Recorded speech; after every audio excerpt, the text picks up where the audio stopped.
Okay, let's unpack this. I want you to close your eyes for a second, seriously.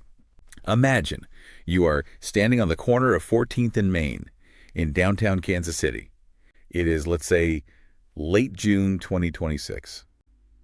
The midsummer humidity is doing that thing it does, rising up off the pavement like a physical wall, but you barely notice it. You can't, because the streets are absolutely vibrating. I mean, just packed. And everywhere you look, it's this sea of color. You see the bright, aggressive orange of the Netherlands fans everywhere. Yeah, the orange, they travel well. They travel so well. And then, mixed in, you see the light blue and white stripes of Argentina. You're hearing Dutch, you're hearing Spanish, maybe some Arabic from the Tunisian or Algerian fans. It is just this electric, once-in-a-lifetime atmosphere. It really is. And here's the thing. Beneath all that cheering, beneath the anticipation of the matches at Arrowhead, there's this massive, silent logistical puzzle being solved in real time. The question on everyone's mind isn't just who's going to win, it's where are all these people sleeping? That is the multi-million-dollar question. And honestly, it is the question that is keeping city planners awake at night while simultaneously keeping local homeowners dreaming of dollar signs. We are staring down the barrel of a projected influx of over 650,000 visitors. 650,000. Descending on the Kansas City metro area. And, to put that number in perspective for you, that is roughly equivalent to the entire population of Kansas City, Missouri, just doubling. Overnight. For a month. It is absolutely staggering. I mean, just try to picture that. Double the people. And we know the hotel infrastructure here is good. I mean, we host big conventions. We host the Chiefs Kingdom every other Sunday. But it simply cannot absorb that kind of tidal wave. Not even close. The room availability is projected to hit a brick wall of demand basically immediately. So naturally, this creates a vacuum. And as we know, nature, and especially economics, abhors a vacuum. The city is essentially turning to its residents and saying, please, help us host the world. But, and this is a massive but, it is not as simple as throwing a spare mattress on the floor, taking a blurry photo with your iPhone, and listing it online. Precisely. It is not the Wild West, or at least the city is trying very, very hard to ensure it doesn't become the Wild West. There are zoning laws, there are, very specific tax codes, and there are strategic decisions to be made that carry real financial weight.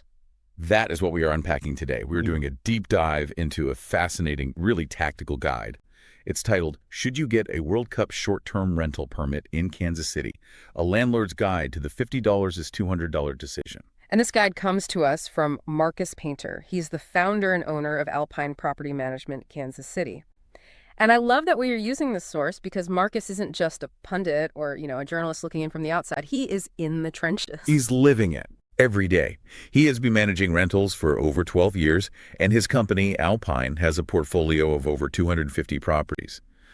So when he talks about the difference between a quick cash grab and a sustainable business model, he is speaking from serious scar tissue level experience. He really is. And that is the core tension of today's deep dive, isn't it? If you own property in KC, do you treat the World Cup as a one-time lottery ticket? Yeah, are you just trying to pay for your summer vacation? Exactly. Or do you treat it as the launch pad for a legitimate long-term business venture? And Marcus frames this perfectly around a very tactical decision.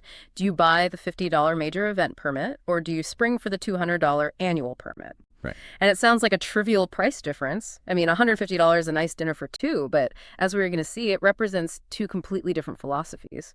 It's the difference between opening a lemonade stand for a weekend and signing a franchise agreement. It really is that stark. Yeah. So let's get into the context first, because if you haven't been paying attention to the calendar, this thing is breathing down our necks. We are talking about today, February 12th, 2026. The tournament kicks off in just a few months. That's right. The dates are etched in stone now. June 16th, July 11th, 2026. The venue is GEHA Field at Arrowhead Stadium, although, and this is a funny quirk of international sports law, for the purposes of the tournament, we had to get used to calling it Kansas City Stadium. Kansas City Stadium. It sounds so generic, doesn't it? It's like calling your brother by his full legal name. It just feels wrong. It does, but FIFA has incredibly strict sponsorship rules. GEHA doesn't pay FIFA, so GEHA doesn't get their name on the building during the global broadcast. But regardless of the name, we are hosting 6 matches total. And I want to emphasize, this isn't just, group stage filler where 2 teams might play for a draw. No, these are big. We have a round of 32 match and a massive quarterfinal. That quarterfinal is huge. That is when the stakes are incredibly high and the global viewership is literally in the billions. And looking at the teams that are drawing crowds, Argentina, the Netherlands, Ecuador, Tunisia, Algeria, Austria, Curacao. This brings a very specific type of traveler. These aren't just folks driving in from Omaha for the weekend. Not at all. These are international fans who are used to traveling for weeks at a time. They don't just come for a weekend. They set up a base camp. They need kitchens. They need laundry. They need a home base. Exactly. And that duration of stay is absolutely key to the rental market. Uh-huh. But here's the thing. The city of Kansas City realized way back in 2025 that they had a math problem. They did the head count, they looked at the hotel inventory, and they realized the numbers simply didn't add up. Right. So November 2025, they passed Ordinance 250965. Which sounds very bureaucratic and dry, but it was actually a pretty bold strategic move by the city council. A lot of cities fight this kind of thing. It was. The city is actively encouraging locals to host. Usually you see cities trying to crack down on short-term rentals or STRs to protect housing stock and, keep neighborhoods quiet. Of course, the party house problem. The party house problem, exactly. But in this specific instance, they created this major event designation. They basically rolled out a red carpet, or maybe a welcome mat is a better analogy, for homeowners because they know hotels can't handle it alone. They need the inventory. But are people biting? Are homeowners actually signing up? Because I feel like I hear everyone talking about it at brunch, but is that translating to actual, filed permits? The data says yes, but maybe not as fast as the city hoped. Between December 12, 2025 and the end of January of this year, they received 234 applications. Oh. Now, officials are anticipating somewhere between 800 and 1,000 STRs operating by kickoff. That's the goal. So they need that number to quadruple, basically. At least. But here is the interesting twist, and Marcus points this out in his guide. The current listing counts on platforms have actually dropped slightly, from around 12,298 down to about 1,002. Wait, hold on. Listings are dropping. That seems completely counterintuitive. Why would listings drop right before the biggest event in the city's history? It suggests a couple of things. It could be a consolidation, or, and I think this is more likely, it's a cleaning out of inactive or illegal listings as the new rules start to bite. Okay. People who are operating in that gray area are realizing, they're actually checking now, and they're pulling their listings down before they get caught. So the city's kind of flexing its muscle a bit. A little bit, and this creates a supply gap. You have rising demand, massive projected crowds, and a tightening supply of verified legal rentals. That is the gold rush environment Marcus Painter is describing. It's a seller's market, but only if you have the permit. Okay, so let's say I'm a homeowner. I live in Waldo or Brookside, or maybe I have a cool loft down in the Crossroads. I'm seeing these numbers. I'm seeing the hype. I want in. I go to the city website, and I'm faced with this choice Marcus highlights. The $50 permit or the $200 permit? Walk us through the $50 option first. What is the strategy there? What kind of person is this for? The $50 permit is what Marcus calls the major event permit. Think of this as the toe-in-the-water strategy. It is designed for a very specific, very strict window of time, May 3 through July 31st, 2026. A 90-day window. A hard 90-day window. So it's a pop-up license. Exactly.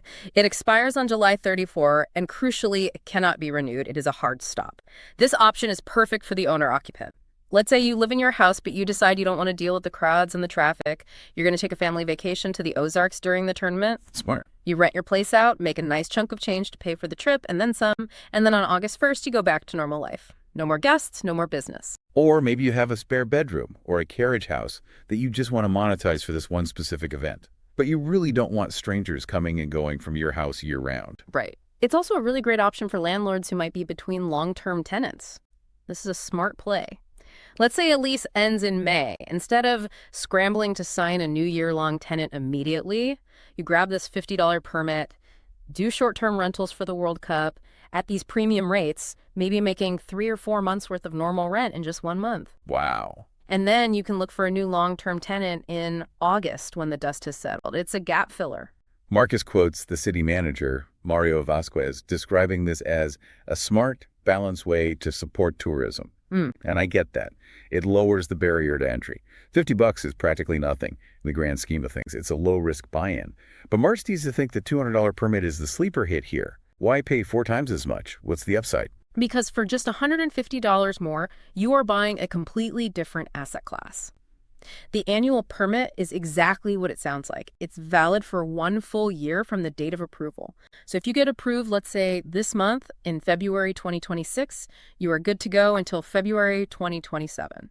So you cover the World Cup, obviously, but then you also get the entire Chiefs season in the fall. The whole season. The concerts at T-Mobile Center, the conventions at Bartle Hall. Precisely. You get the fall festival season, the holidays, the Big 12 basketball tournament the following March.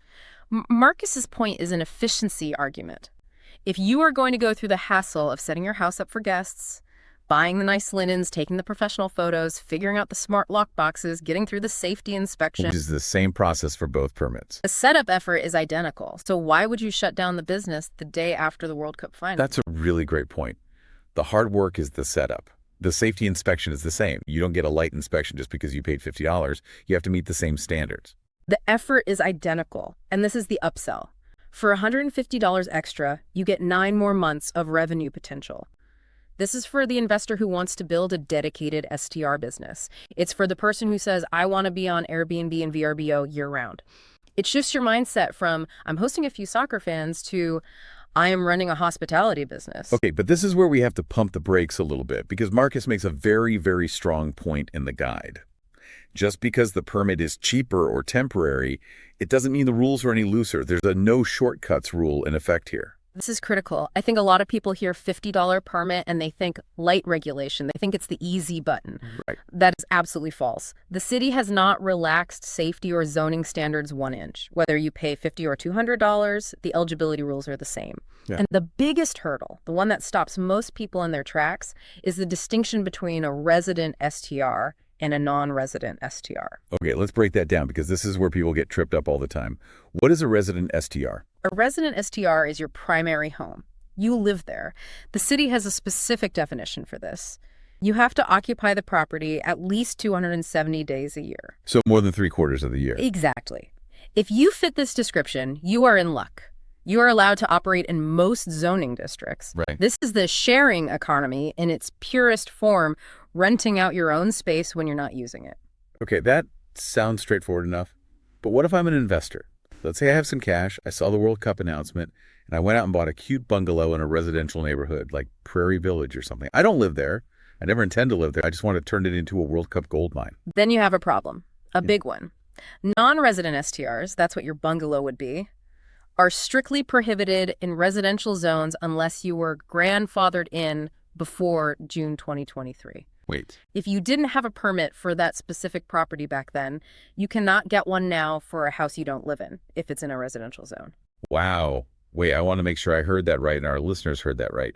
So if I just went out and bought a house in a quiet neighborhood thinking I'd rent it for the World Cup and I don't live there, I'm stuck. I can't do it. You cannot legally short-term rent it, period. The only option for that property would be a long-term lease, so 30 days or more.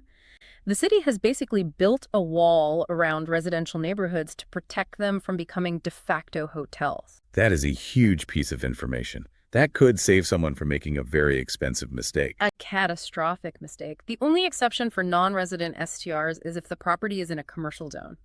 And even then, there are density limits. Density limits? What does that mean? Well, for example, if you own a building with 3 or more units in a commercial zone, say a condo building in the Ritter Market, only 12.5% of those units can be short-term rentals. So 1/8 of the building. Exactly. You can't just buy a fourplex and turn the whole thing into an Airbnb complex. The city won't allow it. And isn't there a distance rule too? Something about 1,000 feet? I remember reading that in Marcus's guide. Correct. For smaller buildings, so under 3 units that are in those commercial zones, you cannot be within 1,000 feet of another STR. It's designed to prevent hotel-like clusters from forming in neighborhoods. It stops a developer from buying up a whole block and changing the character of the street. So the real barrier to entry isn't the $50 or $200 fee. That's pocket change. The real barrier is the zoning map. It is the zoning map, and it is the application process itself. It is not a simple one-page form. You have to go through the Compass KC portal, which can be a bit tricky to navigate. I heard stories. You need your government ID, you need proof of ownership like a deed, you need a tax clearance letter from the city. What even is a tax clearance letter? How do you get that? It's a letter from the city's revenue department stating that you're current on all your city taxes. You have to apply for it, and it can take a few days, sometimes longer. So that's a step before the step. It is. Then you need safety certifications and, this is the bottleneck, a mandatory inspection by a city official. Marcus warns that applications are piling up. If you wait until May to apply, you might not get your inspection scheduled in time for the first kickoff. That is a nightmare scenario. Yeah. You do all the work, you buy the new towels, you get the house ready, you have guests willing to pay top dollar, but you're stuck in bureaucratic limbo because you didn't get your paperwork in on time. Exactly. And speaking of nightmares, let's talk about the money. Not the income, but the taxes. Because there is a massive misconception out there. Marcus calls it the Airbnb myth, that the platforms handle all the taxes for you. I think most people assume that. I know I probably would have. You look at your booking summary, you see a line item for taxes and fees, and you assume Airbnb or VRBO is writing a check to the city of Kansas City. And that assumption could cost you thousands of dollars in fines and back to the state of Missouri tax. But the local burden falls 100% on the host. You are the tax collector. Okay, so let's do some napkin math here because I want to visualize the pain. Let's say I have a 3-bedroom house near the plaza. I'm charging, let's say, a premium rate of $1,000 a night during the tournament. A family from the Netherlands books it for 10 nights, so that's $10,000 in revenue. What exactly does the host have to collect and then pay to the city? It's a 3-part punch. First, you have the transient guest tax. That is 7.5% of your gross receipts. And note that it's calculated before any platform fees are taken out. So on that $10,000 booking, You owe the city $750 right off the top. It doesn't matter that Airbnb might take a 3% fee and you only see $9,700 in your bank account. You owe tax on the full 10 grand. ouch. Okay, so $750 is gone. What's next? Next is the occupancy fee. This one catches people off guard because it's not a percentage. It's a flat fee. It's $3 per night, per room, Per bedroom. per bedroom. So in your example, you have a 3-bedroom house rented for 10 nights. So that's $3 times 3 rooms, which is $9 a night, times 10 nights, and that's another $90. Okay, so we're up to $840 that I owe the city. And the third one is the earnings tax, the famous KC 1% tax on your net profits. So after all your expenses, mortgage interest, utilities, cleaning fees, that transient guest tax, you pay 1% on whatever is left. You have to file that annually. And I'm guessing there are specific, probably confusing forms for all of this. You can't just Venmo the city or pay it through the Airbnb app. I wish. No, Marcus lists them out in the guide, and I think he does it to show the administrative weight of this. You need Form RD 306, which you have to file quarterly for the guest tax and the occupancy fee. Quarterly. You need Form RD 108 for the annual earnings tax. And before you do any of that, you need Form RD 100 just to register for a business license with the city in the first place. This is where the gloss of the gold rush starts to fade for me. I'm imagining sitting at my kitchen table in October, surrounded by receipts and booking confirmations, trying to figure out if I calculated the 7.5% on the gross and the net, realizing I forgot to file Form RD 306 for Q3. It sounds exhausting. It feels like having a second job that you didn't really apply for. It is. And this is where Marcus Painter's analysis pivots from rules and regulations to the reality of the business. He identifies this administrative load as the breaking point. This is where the dream dies for a lot of people. Most people get into STRs because they like hosting, they like decorating, they like the idea of making money. They do not want to be an unpaid tax collector for the city. Exactly. And this is really the perfect transition to talk about who Marcus and his team are, because this is the specific pain they solve. Right. We aren't just talking about some blogger here. We are talking about Alpine property management. Yeah. And to understand the source material fully, you kind of have to understand the author's story. Right. And the story of Alpine is actually really compelling because it starts where a lot of these frustrations begin. Marcus and his wife, Kara Painter, founded the company back in 2013. And when you look at their history, it's clear they built the system because they saw landlords drowning in exactly this kind of detail. It's the classic "there have to be a better way" Yeah. story. You know, we talk about the taxes and the forms, which is a huge headache. But think about the other side of property management, the human side, the emotional toll. I want to paint a picture for you. The midnight call. Oh, the dreaded midnight call. Yeah. Every landlord knows it. I want you to picture this. You're an investor. Maybe you live in California, or maybe you're just out in the suburbs of KC in Blue Springs or Liberty or something. You have this beautiful rental property that you've poured money into specifically for the World Cup. It's 2:00 a.m. on a Tuesday night in late June. You are sound asleep. You have a family from Argentina staying in your property who have paid you a premium, thousands of dollars to be there.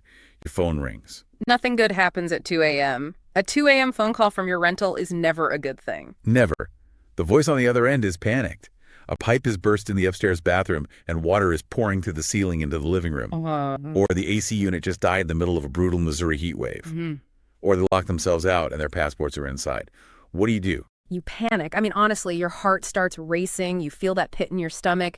You're half asleep. You're trying to communicate with a guest who might not speak fluent English. You're Googling 24-hour plumber Kansas City and just praying anyone picks up the phone. And even if they do, what do you tell them? Hi, I need you to go to this address. I can't be there. The key is under the mat. Please don't rip off my foreign guests. Right. It's a disaster. It is incredibly stressful. And that experience, that specific moment of panic, is the heartbeat of what Alpine does. They take that call so you don't have to.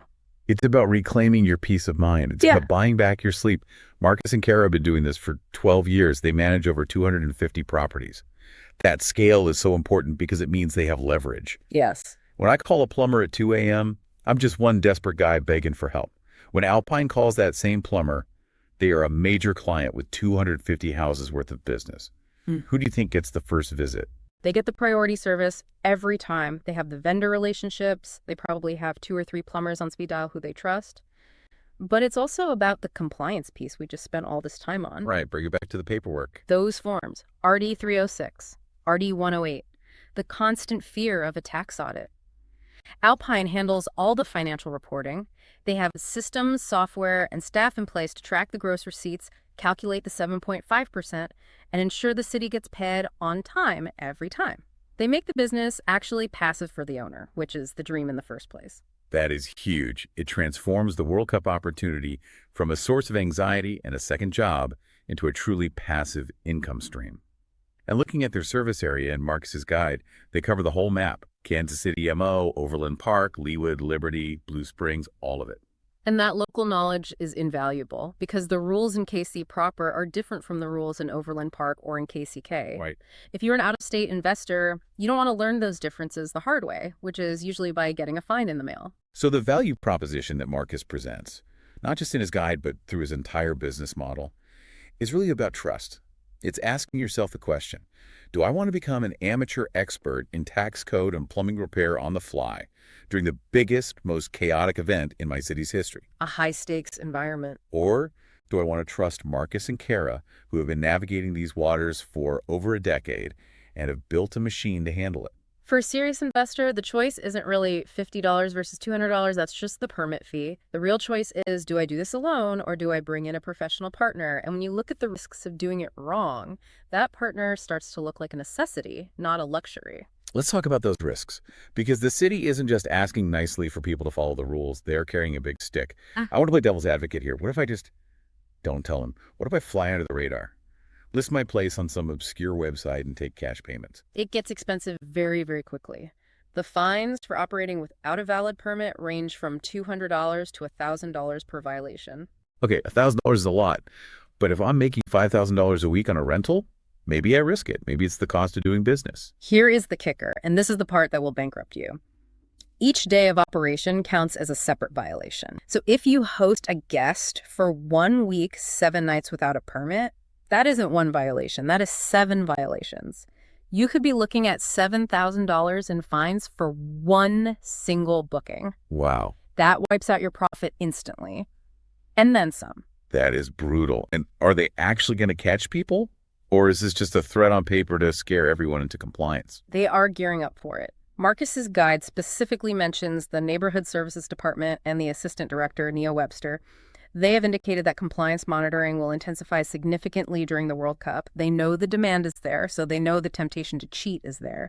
They will have staff working actively during the tournament looking for illegal listings. How do they find them? Couple of ways. They can use data scraping software to scan sites like Airbnb and VRBO for listings that don't display a valid permit number.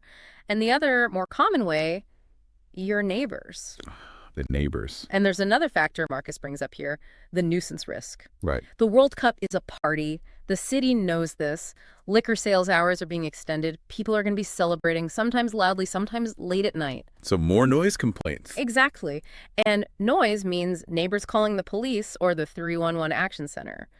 If the city shows up for a noise complaint and finds an illegal short-term rental operating, you are done. The scrutiny is going to be incredibly high. It's a terrible risk. So flying under the radar is a terrible strategy. The only way to win is to play by the rules. So let's pivot to the fun part. Maximizing the opportunity. If we get the permit, we pay the taxes, we maybe hire a pro team like Alpine to handle the headache. How do we make the most money? How do we win the gold rush? Well, Marcus points to a fascinating and cautionary lesson from the 2022 World Cup in Qatar. There was a phenomenon where hosts saw the dollar signs and just massively overpriced their units. They thought, World Cup equals blank check.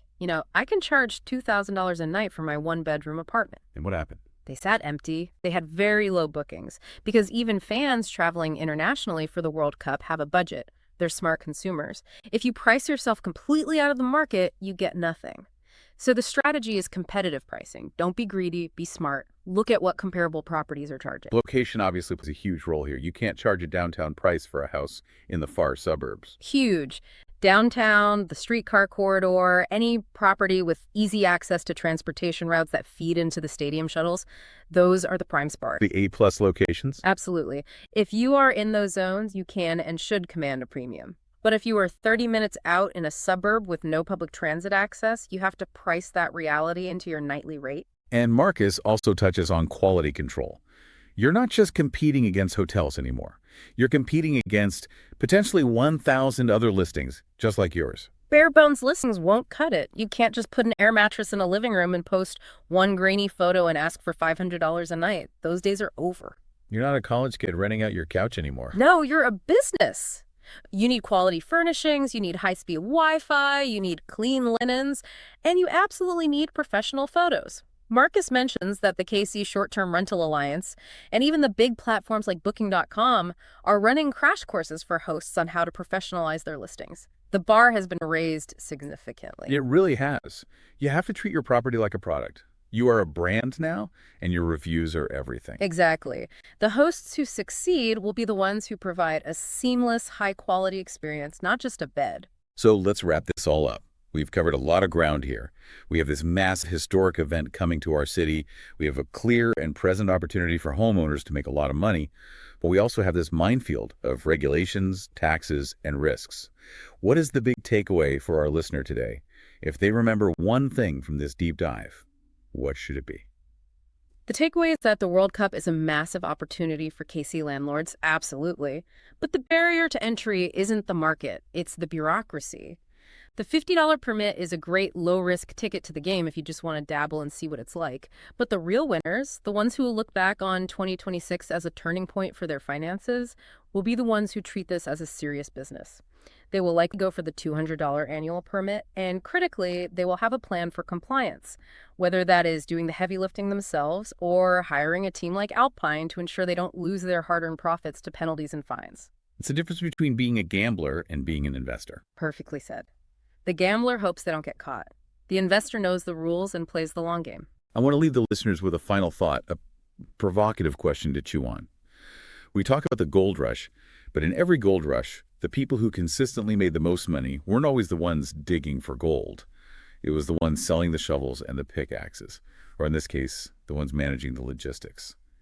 So with the city encouraging hosts, but also strictly enforcing fines, my question is this: how many accidental landlords are going to rush into this, make a few $1,000s in June and July, and then end up losing it all and more in October because they missed a single tax form or didn't understand the 7.5% rule? That is the provocative question, and it's why reading the fine print or hiring someone who has already read and memorized the fine print is the most valuable investment you can make right now. Before you go out and buy that new sofa for your rental, maybe check your zoning map first. A big thanks to Marcus Painter and Alpine Property Management for this incredibly detailed guide. It's a roadmap for anyone looking to navigate this summer. Absolutely. A must-read for any KC homeowner even thinking about this. That's it for this deep dive. We'll see you next time. Take care.